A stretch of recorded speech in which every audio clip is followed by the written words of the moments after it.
Eu queria convidar vocês para a primeira carta de Paulo a Timóteo, capítulo 3 e versículo 15. Nesse mês de outubro, nós estamos concentrando a maior parte da nossa atenção como igreja em mensagens que falam sobre a reforma protestante.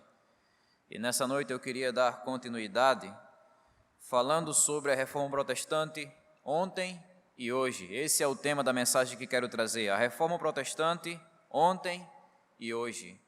E nós iremos ler um versículo que resume bem o assunto que quero trazer para vocês.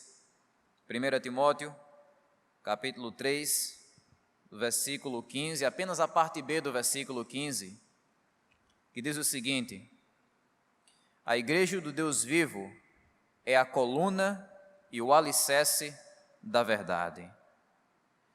Hoje eu quero trazer para vocês, irmãos, uma visão panorâmica dos 5 solas da reforma protestante. E quando eu uso essa palavra panorâmica, eu quero dar a entender que eu não vou me deter tanto em detalhes históricos sobre esses 5 solas da reforma, porque os rapazes já estão trabalhando esses 5 solas de um modo mais detalhado, de um modo mais individual, a cada domingo desse mês de outubro. Mas nós iremos olhar para os 5 solas hoje de uma maneira geral, para essas 5 verdades que impulsionaram a reforma protestante no século XVI. E nessa mensagem eu irei trazer para vocês uma leitura do evangelicalismo brasileiro, mostrando para vocês como a reforma protestante continua relevante. Se eu pudesse escolher uma palavra que resume bem a mensagem, seria essa palavra: relevância. Como a reforma que aconteceu ontem, que aconteceu no passado, continua sendo relevante e aplicável para os evangélicos brasileiros. Nós sabemos que, em linhas gerais, a reforma protestante foi um movimento de restauração da igreja, e podemos dizer que os 5 solas foram as 5 doutrinas bíblicas que abalaram a igreja católica romana da Idade Média, que na época estava corrompida por várias doutrinas estranhas, várias ideias erradas sobre a palavra de Deus. E é nesse contexto de corrupção e erro que os reformadores trouxeram 5 gritos, 5 verdades, 5 ideias bíblicas que fizeram o mundo repensar aquilo que se chamava de cristianismo. Esses 5 solas resultaram justamente em 5 pilares, 5 colunas que sustentaram o protestantismo evangélico nesses 500 anos que vocês conhecem bem: somente a Escritura, somente a graça, somente a fé, somente Cristo, somente a Deus toda a glória. Diante disso, irmãos, eu quero mostrar para vocês como esses pilares estão desgastados, como essas colunas que sustentam o evangelicalismo brasileiro protestante estão desgastadas e fragmentadas e rachadas por várias coisas que estão adoecendo o povo de Deus. E vou tentar conversar com vocês como a igreja evangélica brasileira atual está se afastando da verdade da palavra de Deus, dessas verdades tão fundamentais para a nossa saúde espiritual. Durante essa mensagem, eu vou olhar com vocês basicamente para 2 direções, como eu já falei, para o passado e para o presente, para o ontem e para o hoje. Olhando para o passado, a gente vai descobrir como a reforma protestante ela foi relevante para a igreja lá do século XVI, e olhando para o presente, a gente vai descobrir como a reforma continua sendo relevante, aplicável e necessária para a nossa igreja do século XXI. A minha oração é que essa mensagem sirva para conscientizar cada um que está aqui do perigo que a gente corre quando a gente se afasta da palavra, quando a gente se afasta dessas verdades bíblicas, da verdade de Deus, da Bíblia Sagrada. Dito isso, o meu primeiro ponto é tratar com vocês sobre o sola Escritura, somente a Escritura. A voz de Deus é encontrada somente na Bíblia. Quando os reformadores gritaram só a Escritura, eles estavam dizendo que a única regra de fé e prática da igreja, a única regra de fé para o cristão é o quê? É a Bíblia, é a palavra de Deus. Se você quer saber em que você deve crer, se você quer saber como é que você pode viver a sua vida aqui na terra, você deve olhar para a palavra e só para a palavra. O catolicismo romano havia deformado essa ideia, havia deformado esse conceito, dizendo que o povo deveria olhar não só para a Bíblia, mas também para o Papa e para a tradição da igreja. Eles diziam que o Papa ele tinha uma autoridade que é infalível, que a tradição da igreja também poderia ser considerada como inerrante, e diante disso tudo que o Papa dissesse deveria ser obedecido sem perguntas. Tudo que houvesse na tradição da Igreja Católica Romana daquela época deveria ser praticado e preservado sem nenhum questionamento. Na prática, isso quer dizer que se o Papa chegasse e dissesse, olha, não existe inferno, então o inferno não existe. Você tinha que acatar essa ideia, receber essa ideia e calar a boca sem questionar essa ideia. Se houvesse um costume na tradição da Igreja Romana, por mais maluco que fosse esse costume, você também deveria continuar praticando aquilo, porque a tradição da Igreja era considerada como uma tradição tão importante como a Bíblia Sagrada. Ou seja, eles colocavam a autoridade papal e a autoridade eclesiástica, a autoridade do Papa e da Igreja, em pé de igualdade com a autoridade da Bíblia. E foi nesse contexto que os reformadores disseram que havia algo errado com essa postura. Eles afirmaram que a única voz digna de ser obedecida plenamente não é a voz do Papa, não é a voz da Igreja, não é a voz dos concílios, não é a voz dos anjos, é a voz de Deus. A voz de Deus que está na palavra dele.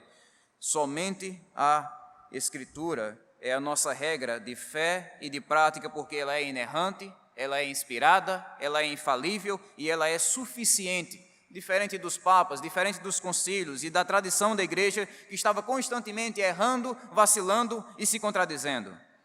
Mas percebam comigo, irmãos, que essa ideia, somente a Escritura, não foi criação dos reformadores. Eles receberam isso do próprio Deus. 2 Timóteo 3:16 ao 17 diz, toda a Escritura é inspirada por Deus e útil para o ensino, para a repreensão, para a correção e para a instrução na justiça, para que o homem de Deus seja apto e plenamente preparado para toda boa obra. 2 Pedro 1:20 e 21 diz, antes de mais nada, saibam que nenhuma profecia da Escritura provém de interpretação pessoal, pois jamais a profecia teve origem na vontade humana, mas homens falaram da parte de Deus impelidos por quem? Pelo Espírito Santo. Foram esses e outros versículos que deram origem ao somente a Escritura, ao sola Escritura. O alvo desse sola, o alvo dessa verdade bíblica, era conduzir a igreja cristã para o único farol que ela deve ter na vida, que é a palavra de Deus. Os reformadores tinham o objetivo de dizer que a única bússola que a igreja pode usar para encontrar o norte para a missão dela é a palavra de Deus, a Bíblia Sagrada. Eles queriam centralizar tudo aquilo que a igreja era, tudo aquilo que a igreja fazia, naquilo que a Bíblia diz, somente na Escritura. Mas qual é a relação disso aqui para a atual igreja evangélica brasileira? É lamentável ver, irmãos, como as igrejas evangélicas do Brasil têm se afastado da Bíblia na fé e na prática. É algo realmente triste. E eu acredito que essa é uma das razões pela qual o povo evangélico brasileiro tem exercido tão pouca influência na sociedade de um modo geral, justamente por estar se afastando da Bíblia. O povo de Deus, o povo evangélico é conhecido historicamente como o povo da Bíblia. Esse pessoal aí só quer a Bíblia, só quer conhecer a Bíblia, só quer viver a Bíblia, não quer mais nada, só quer mesmo a Escritura. Mas essa é uma identidade que está em crise, justamente porque a gente está se afastando da palavra de Deus. E eu quero levar vocês a pensarem comigo sobre algumas situações bem comuns que acontecem no contexto evangélico brasileiro, que mostram para nós essa realidade, de que o povo de Deus, o povo evangélico, está se afastando da Bíblia. Vocês já pararam para notar o quanto os evangélicos desprezam a Bíblia quando estão tentando ouvir a voz de Deus? O quanto o povo evangélico despreza a Bíblia enquanto estão procurando a vontade de Deus? Nas últimas décadas, em especial nas últimas décadas, boa parte dos evangélicos tem substituído a Bíblia por outras coisas. A moda agora é você ouvir a voz de Deus por meio de sonhos. A moda agora é você ouvir a voz de Deus por meio de visões. A moda agora é você ouvir a voz de Deus por meio de profetados. Então, no lugar do crente sentar com a palavra de Deus e estudar a Bíblia de um modo firme, constante e profundo, ele fica pulando de igreja em igreja, de profeta em profeta, de visão em visão, de sonho em sonho, para de alguma maneira descobrir a misteriosa vontade de Deus para a sua vida. E aí sim, um irmão de oração tiver um sonho de que você deve se casar com fulano, então você deve se casar sem fazer nenhuma pergunta, porque aquilo é a voz do próprio Deus. E é assim que o povo de Deus vai escanteando a Bíblia para dar lugar ao misticismo, ao sincretismo religioso. Por exemplo, muitos evangélicos, no lugar de estudarem a carta aos Efésios para descobrir o que é um marido bíblico, eles estão parados, esperando uma visão, esperando uma revelação para saber com quem eles devem casar. Conheci a história de um casal que estava caminhando em direção ao casamento, jovens noivos, que iam se casar só porque a profeta tinha dito. E detalhe, a moça não gostava do rapaz, não gostava, não amava o rapaz, mas porque o profeta tinha dito, então eles iam casar. Vocês percebem, irmãos, como a gente está abandonando a Bíblia para dar lugar ao misticismo? É por isso que nós precisamos voltar ao solo da Escritura. Mas continuem comigo, vocês já pararam para notar também que muitos cultos denominados evangélicos não são norteados, não são direcionados e controlados pela Bíblia? Muitos cultos chamados evangélicos não são guiados pela palavra de Deus?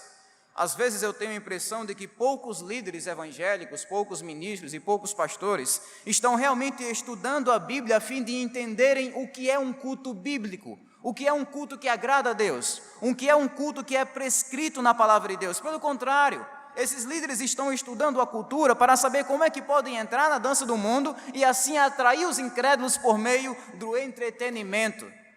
E é desse tipo de postura que surgem as mais loucas práticas de culto, como, por exemplo, colocar um ringue no meio da igreja e colocar 2 pessoas para lutarem durante o culto, ou então substituir a pregação da palavra de Deus por vídeos emocionantes que toquem o coração do povo, ou então substituir o culto solene por baladas gospel, para de alguma maneira o quê? Para de alguma maneira atrair pessoas, providenciar entretenimento. E é assim que a igreja evangélica vai escanteando a Bíblia, negligenciando a Bíblia no culto, esquecendo que o culto bíblico, que o culto que agrada a Deus, ele já está descrito, prescrito para nós aqui na palavra dele, na Bíblia Sagrada. E nós não precisamos inovar, nós não precisamos acrescentar, nós não precisamos melhorar a perfeição de Deus. Nós precisamos apenas receber e sermos fiéis àquilo que Deus providenciou para nós em sua palavra. E não ficar usando o entretenimento na tentativa de converter as pessoas, na tentativa de levar as pessoas ao arrependimento, mas usar apenas o puro e simples Evangelho de Jesus, que é poder de Deus para a salvação de todo aquele que crê. Resumindo, o que deve reger o nosso sistema de adoração não é a cultura, é somente a Escritura. Vocês já pararam para notar também que muitos pastores e pregadores estão desprezando a Bíblia nos púlpitos das igrejas? Existem alguns temas bíblicos que simplesmente estão desaparecendo, sumindo dos púlpitos das igrejas.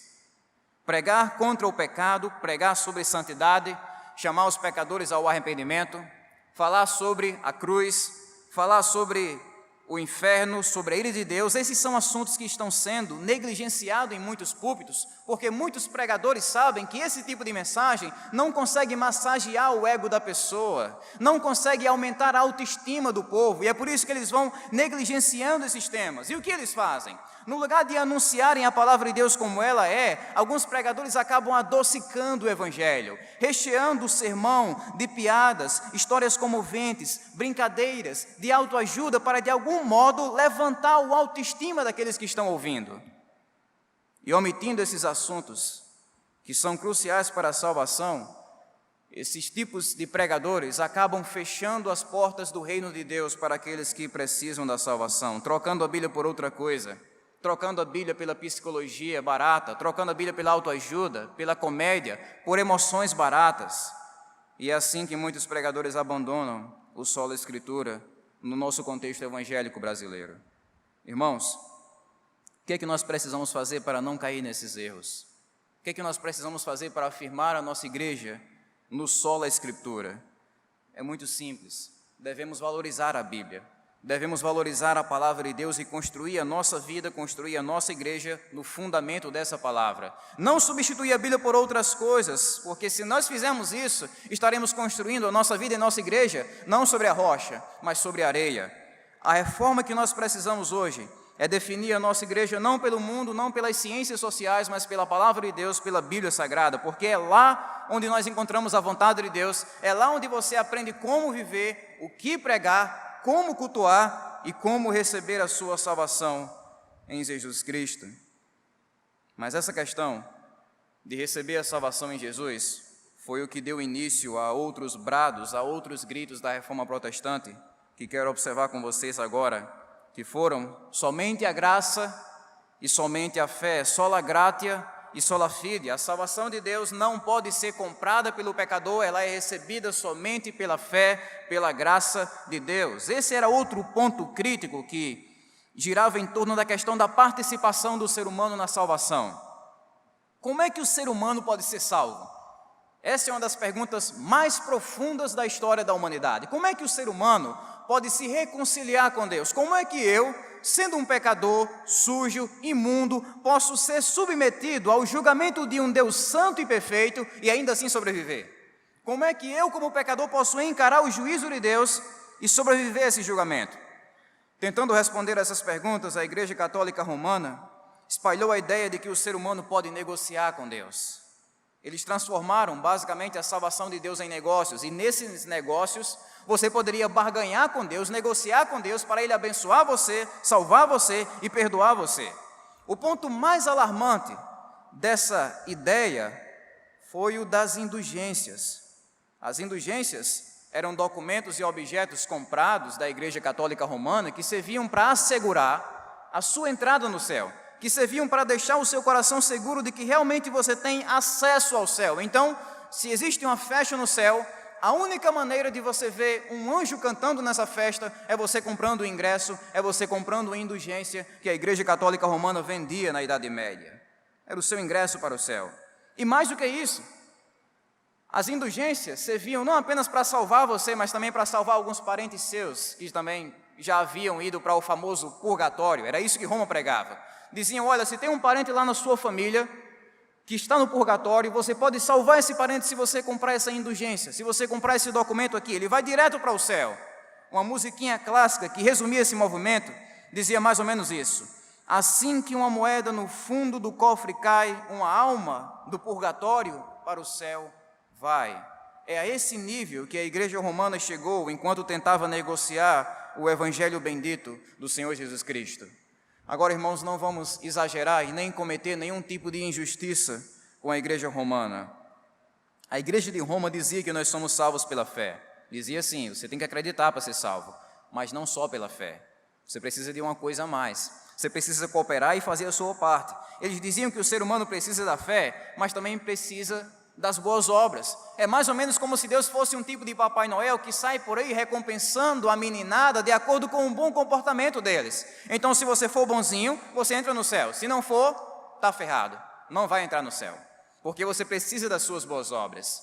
Eles diziam, segundo o catolicismo romano daquela época, que se você estivesse presente nas missas, se participasse das procissões, se cumprisse os rituais e os votos religiosos, se estivesse com as suas esmolas em dia, se comprasse indulgências, se rezasse o número estipulado de orações e se confessasse continuamente os seus pecados ao sacerdote e ao padre, aí sim você iria conquistar a sua salvação. E foi nesse contexto que os reformadores questionaram esse sistema de salvação. Eles afirmaram que a salvação não pode ser comprada nem adquirida por meio de boas obras. A salvação é só pela graça, por meio da nossa fé em Jesus Cristo. Então, percebam comigo esse contraste, percebam comigo essa diferença entre essas duas posições. Na posição romana, você comprava sua salvação. Na posição reformada, sua salvação é de graça, é 0800. Na posição romana, você deveria confiar em Jesus, mas também confiar em si mesmo, se esforçar, fazer a sua parte. Eu acho que foi aí que eles criaram aquele versículo. Faça a sua parte e eu te ajudarei. E aí você fazia a sua parte e você entrava no céu. Mas na posição reformada, você acreditava em Jesus e só em Jesus Cristo. Somente a sua fé era suficiente para salvar você, diziam os reformadores. E novamente, irmãos, eles não criaram essas ideias. Eles receberam da palavra de Deus. A gente leu Efésios 2 há pouco tempo. Vocês são salvos pela graça por meio da fé. E isso não vem de vocês, é dom de Deus, não vem de obras para que ninguém se glorie. Tito 3:3 diz, houve tempo em que nós também éramos insensatos e desobedientes, vivíamos enganados e escravizados por toda espécie de paixões e prazeres, vivíamos na maldade e na inveja, sendo detestáveis e odiando-nos uns aos outros, mas, quando se manifestaram o amor e a bondade de Deus, nosso Salvador, não por causa de atos de justiça por nós praticados, mas devido à sua misericórdia, Ele nos salvou pelo lavar regenerador e renovador do Espírito Santo, que Ele derramou sobre nós generosamente por meio do Senhor Jesus Cristo, nosso Salvador. Ele o fez a fim de que, justificados por sua graça, sola gratia, nos tornemos seus herdeiros, tendo a esperança da vida eterna. E o versículo clássico que estraçalhou o coração de Lutero no início da Reforma Protestante, de Romanos 1,17, que diz: porque no Evangelho é revelada a justiça de Deus, uma justiça que do princípio ao fim é pela fé, como está escrito, o justo viverá pela fé. Foram esses e outros versículos que fundamentaram os reformadores a dizerem somente a graça, somente a fé. E foi assim que a Reforma resgatou a ideia de que ninguém pode comprar o sorriso de Deus. Jesus já fez isso por nós. Deus não precisa do nosso dinheiro, Jesus já comprou a nossa salvação. E, irmãos, qual é a relação disso com a Igreja Evangélica Brasileira do século XXI? Como vocês sabem, eu não sou um pregador que andou a maior parte do Brasil conhecendo o contexto evangélico brasileiro, mas com o advento da internet, fica fácil você acessar boa parte do evangelicalismo brasileiro sem nem mesmo sair da sua casa, sem nem mesmo sair do seu quarto. E nesses últimos anos eu tenho observado que boa parte do movimento evangélico aqui no Brasil é, no mínimo, confuso com respeito a essa questão da salvação. Existem muitos falsos apóstolos, falsos pastores, falsos pregadores que estão tentando transformar o evangelho de Deus em negócios. E mais do que isso, existem denominações inteiras com milhares de pessoas que são construídas nesse fundamento, no fundamento de que o evangelho do Senhor Jesus Cristo é algo a ser negociado com as pessoas. Pensem comigo sobre isso. Os romanos, eles vendiam as indulgências, as relíquias dos santos, as indulgências, as várias outras coisas que eles vendiam. Já os evangélicos, eles também têm a sua banquinha na feira. Eles também têm a venda deles. Vendem a rosa ungida, o lenço ungido, a água ungida, a meia ungida, a caneta ungida. Se você quer comprar, por exemplo, um carro, alguns evangélicos vão dizer que você deve ofertar a primeira parcela do carro na igreja. Aí Deus abençoa você e você consegue comprar um carro. Em alguns locais evangélicos, é pregado também que se você quiser comprar uma casa, você deve ofertar 10% do valor daquela casa na igreja. Aí depois Deus abençoa você e você compra aquela casa. Dizem também que se você quer ter segurança plena da sua salvação, então esteja com o seu dízimo em dia e dê mais do que o seu dízimo a cada mês. Como se o pregador pudesse de alguma maneira negociar com Deus. Como se Deus fosse um tipo de agiota com quem a gente negocia para ganhar a nossa salvação. E é por isso, irmãos, que eu acredito que nós precisamos retornar à reforma e dizer que a salvação de Deus não é comprada pelas boas obras, a bênção de Deus não é comprada pelo dinheiro, é recebida pela graça e somente pela graça. Vocês já pararam para notar também que em muitas igrejas evangélicas, você conquista sua salvação por meio das obras? Não vista isso, não use aquilo, não vá ali, não pense naquilo, não faça aquilo, é o famoso legalismo, onde você tenta conquistar o favor de Deus por meio da sua obediência rigorosa e pessoal a certas regras religiosas. E em muitas igrejas evangélicas nós vemos claramente esse tipo de pensamento. As mulheres só irão para o céu se estiverem de saia. Os homens só irão para o céu se usarem calça. Se vocês fizerem isso, aí sim vocês compram o favor de Deus. Eu acompanhei um caso onde um evangélico disse para um casal da nossa igreja que a filha deles estava entregue ao próprio diabo pelo simples fato daquele casal ter colocado uma pulseirinha de ouro no braço do bebê. Vocês conseguem perceber, irmãos, o quanto esse tipo de pensamento reflete a salvação pelas obras? Eles não pensam na justiça de Jesus, na cruz de Jesus, na morte de Jesus, na intercessão de Jesus. Eles dizem que o que vale realmente é aquilo que você faz, é as suas obras, é o seu esforço. E nesse sistema de pensamento, você é capaz de comprar a sua salvação com o seu esforço pessoal, em se adequar a certas regras religiosas. Algo totalmente diferente do sola fide, do somente a fé que nós aprendemos da Reforma Protestante. É por isso que nós precisamos retornar à Reforma, irmãos, e reafirmar que a nossa salvação não é adquirida por meio de obras, é somente pela fé. Esses e outros exemplos que incentivam o nosso coração a pensar que o povo evangélico brasileiro realmente está vivenciando uma crise de salvação, querendo transformar a salvação de Deus em negócios. E nesse caos, nós precisamos reafirmar a nossa identidade protestante de um modo muito simples. Nossa salvação não é conquistada pelos nossos méritos, é conquistada pelos méritos de Jesus Cristo. Nossa salvação não é comprada por aquilo que nós somos ou por aquilo que nós fazemos, é comprada por aquilo que Jesus é, por aquilo que Jesus fez por nós na cruz. O problema central da Igreja Católica Romana era que ela dizia que nós precisamos completar a obra de Jesus. Jesus fez muito por vocês, diziam eles, mas vocês precisam fazer ainda mais por eles. Então se esforcem, trabalhem e vocês serão salvos. E esse era o ataque que a Igreja de Roma trazia para a suficiência de Jesus Cristo. E é aqui onde quero passar a abordar com vocês o quarto solo da reforma, solos Christus, somente Cristo. A salvação de Deus, ela é comprada somente por Jesus Cristo. Esse solo, irmãos, essa ideia bíblica, essa verdade bíblica, trata basicamente de duas coisas: da centralidade de Jesus e da suficiência de Jesus. Jesus, ele é central na vida da igreja e ele é também suficiente para a nossa salvação e para a nossa piedade. Na Idade Média, a Igreja de Roma havia perdido o foco em Jesus Cristo e substituído Jesus por outras coisas, ou então dividido o lugar de Jesus com outras coisas, que nós chamamos hoje de idolatria. Sempre que você troca Jesus por outra coisa, ou sempre que você tenta colocar outra coisa ao lado de Jesus no seu coração, você está cometendo esse tipo de pecado, a idolatria. E foi isso que Roma fez. O centro da igreja não era mais Jesus, o centro da igreja era o Papa, o centro da igreja era Maria, o centro da igreja passou a ser também os santos canonizados e a própria igreja em si. Eles chegaram ao ponto de dizer que a mediação entre Deus e os homens era realizada não só por Jesus Cristo, mas também por Maria e pelos santos, e principalmente por meio da intercessão da Mãe de Deus, de Maria, segundo eles. Então, se você quisesse se aproximar de Deus, você devia buscar Jesus Cristo, mas não apenas isso. Procure também um padre para confessar seus pecados, ele vai absolver você.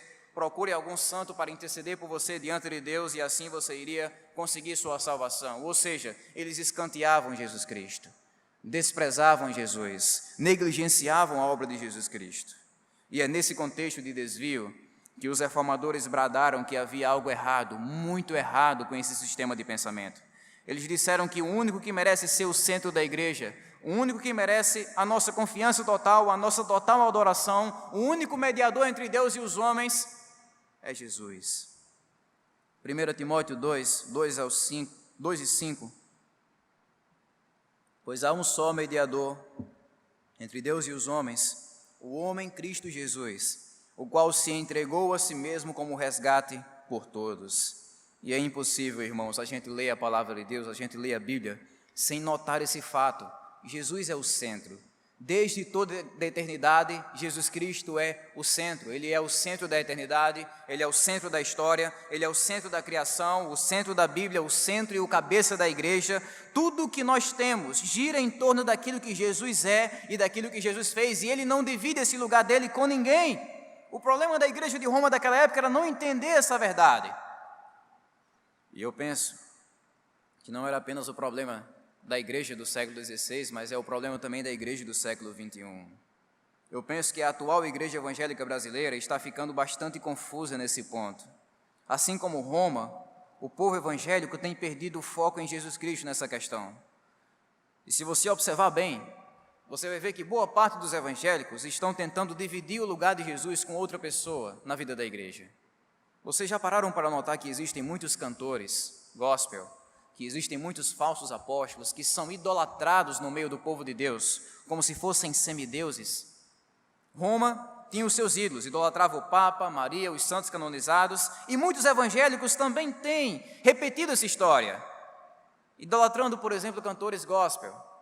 Olha, você não fale mal daquele cantor não, porque Deus usa ele para abençoar a minha vida, e não questione se aquele hino dele ou dela é bíblico ou não, porque aquela pessoa é uma bênção, e não fale mal daquela pessoa porque é o meu ídolo. Ou idolatrando pregadores. Rapaz, olha, esse pregador aqui, ele é ungido, ele é um erudito, é muito inteligente, então não questione se o que ele está dizendo é de Deus ou se não é. Ou idolatrando falsos apóstolos. Olha, não fale mal daquele apóstolo não, porque aquele apóstolo ali é ungido de Deus, e ai de quem toca no ungido do Senhor. Então não fique perguntando aí se ele tira dinheiro ou não do povo. Não fale mal dele. Vocês percebem, irmãos, como essas pessoas olham para essas estrelas do mundo gospel como se fossem infalíveis, como se fossem semideuses, da mesma forma que os romanos olhavam para o Papa, olhavam para os santos canonizados na Idade Média, o povo de Deus tem olhado também para muitas estrelas gospel, que têm retirado a centralidade daquilo que Jesus é. E assim, eles depositam nos homens aquela glória que deveria ser dada somente a Jesus Cristo. Irmãos, o que a Reforma defendeu com unhas e dentes é que só existe um Messias, só existe um mediador. E esse Messias não é o seu cantor preferido, não é o seu pregador preferido, não é aquele apóstolo ungido. Esse Messias é o Cristo, o Filho de Deus, Jesus Cristo. É por isso que nós precisamos reafirmar somente Cristo, hoje também na nossa igreja evangélica, e dizer que o único que merece a total adoração da igreja, o único que merece a completa confiança da igreja é Jesus Cristo e somente Jesus. Os homens falham. Boa parte das estrelas gospel do mundo evangélico brasileiro tem sido desmascarada nos últimos anos. Os falsos apóstolos estão aí operando falsos milagres, tentando conseguir o dinheiro do povo. Muitos falsos pastores estão buscando adoração e aplausos no dia a dia da igreja. E diante desse caos, nós precisamos construir a nossa vida nessa ideia simples. Somente Jesus merece minha adoração, somente Jesus merece a minha completa confiança, somente Jesus é o meu alvo supremo. E é através dessa postura que nós iremos depositar toda a glória aos pés do próprio Deus. Esse foi o quarto brado da Reforma Protestante, que nos conduz ao quinto, onde eles disseram: só lhe deu glória. Somente Deus é digno de receber toda a glória. Nós já aprendemos aqui que a igreja de Roma estava desviando, canalizando a glória de Deus para outros lugares, para a igreja em si, para o pecador em si, quando ele consegue sua própria salvação. Mas quando os reformadores observaram esse cenário e compararam isso tudo com a Bíblia, com a palavra de Deus, eles perceberam que havia um desvio enorme na vida daquela igreja. Eles estudaram as Escrituras e descobriram que o único que merece glória em todas as coisas e toda a glória por todas as coisas é apenas um, é Deus. Toda a igreja, diziam eles, deve estar com o rosto voltado para um único lugar, em uma única direção, para Deus. Ele é o único centro das atenções que a igreja deve ter. Não apenas digno de glória, mas digno de toda a glória, somente a Deus toda a glória. Romanos 1, 33 diz: ó profundidade da riqueza, da sabedoria e do conhecimento de Deus! Quão insondáveis são os seus juízos e inescrutáveis os seus caminhos! Quem conheceu a mente do Senhor? Ou quem foi o seu conselheiro? Ou quem primeiro lhe deu para que ele o recompense? Pois dele, por ele e para ele são todas as coisas, a ele seja a glória para sempre. Amém. 1 Timóteo 1,17, Paulo diz, isso é lindo: ao Rei eterno, ao Deus único, imortal, invisível, sejam honra e glória para todos sempre. Amém. Isaías 42, é o que diz Deus, o Senhor, aquele que criou o céu e o estendeu, que espalhou a terra e tudo o que dela procede, que dá fôlego aos seus moradores e vida aos que andam nela. Eu sou o Senhor, versículo 8, esse é o meu nome, não darei a outro a minha glória, nem a imagens o meu louvor. Nós vivemos em uma época, irmãos, onde o povo de Deus tem tido bastante dificuldade de entender esses versículos. E em muitas igrejas evangélicas brasileiras, o centro não é mais Deus, não é mais Jesus Cristo, não é mais a glória de Deus, o centro agora é o homem. E uma das maneiras que temos para identificar essa tendência de colocar o homem no centro é simplesmente examinando as músicas que são cantadas a cada culto. É simplesmente examinando as canções que são ministradas para o povo de Deus a cada reunião. Vocês já pararam para pensar que boa parte dos hinos produzidos na atualidade pelo mercado gospel fala mais sobre o homem do que sobre Deus? Alguém já disse que antigamente os hinos diziam: tu és, tu és, tu és. Hoje os hinos dizem: eu sou, eu sou, eu sou. Quer dizer que antigamente os hinos costumavam falar mais sobre Deus, sobre a beleza de Deus, sobre a glória de Deus, a majestade de Deus, o poder e as promessas de Deus. Mas hoje os hinos estão concentrados no homem, nas necessidades do homem, nas conquistas que o homem tem, na força do homem, nos direitos do ser humano. São hinos que são antropocêntricos, que colocam o homem no centro. E o centro muda através dessas canções, de Deus para o homem.